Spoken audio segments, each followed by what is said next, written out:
Okay, Simon, the only Australian to ever win a stage in all three Grand Tours. You're coming into this Tour de France now, though, with a goal of looking after Bradley Wiggins going for the overall classification.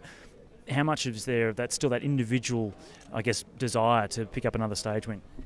Listen, I'd love to win another stage at the tour, but it's second priority this year. We've got a real contender in Brad Wiggins in the team, and he deserves the support of the full support of the whole team. So yeah, that's the approach we're taking. However, this year, if it's an advantage to Brad and to the team to have someone up the road and in a breakaway applying a bit of pressure to the other GC riders, then I'll go for that. And if that results in a stage win, beauty.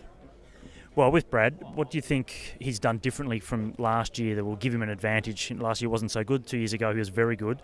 What do you think he's done differently to make sure that he's better this time? Well, as he mentioned in the press conference a little bit earlier, he's got a coach now, which you think right of his calibre, he would have had sort of a coach right from the beginning. He didn't do the Giro this year. He's done a much more traditional build-up to the Tour de France. Obviously, he raced the Classics, had a bit of a rest, and then he's done a series of short stage races and training camps in the mountains to prepare for the Tour. And you've seen he's been getting better and better every week for the past few weeks leading up to this point. So I think he's, with that improvement over the past few weeks and with the results he's had, he's just racing more confidently. And I think that's why we see a different Brad Wiggins at this year's Tour. Well, what about yourself? You said you've had a great Ardennes Classic season this year. Is there something that you've done differently or worked with Brad and the altitude training or anything different that you've done to improve yourself for the Tour? Not a heck of a lot. Actually, since the Classics, I've done same preparation I've done the last few years, which is basically had a bit of a rest and then done some altitude training and then some stage races leading up to this point. The difference, though, is we're doing a lot more of that as a team this year. We've done some team altitude training camps and they basically put this Tour de France team together a couple of months ago and raced us a lot together and kept us a lot together to train together. So we're actually a really tight-knit team this year. Whereas last year we come in from different race programs. There were some guys in the Tour de France team that I'd hardly raced with all year.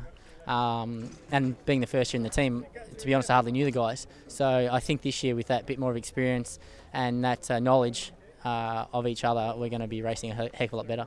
Well, I think it's a pretty interesting point because cycling is such an individual sport, but yet you do race as a team when you come to a competition like this. How do you think that that's going to really give you guys a benefit? Almost like a football approach, really. You're training as a team and preparing to play a game or a match like the Tour de France together as a team. You think that's going to be a big advantage?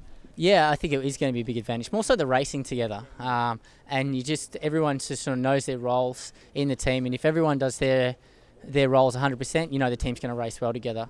And that's the big difference. In cycling, unlike football, we sort of spread out and we live all over the place, so we don't train together day in, day out. So it's to get together and race. It's actually a big effort to get together and be as a team. It's quite a big effort. So we've made that effort this year, and I think we'll see the results of that.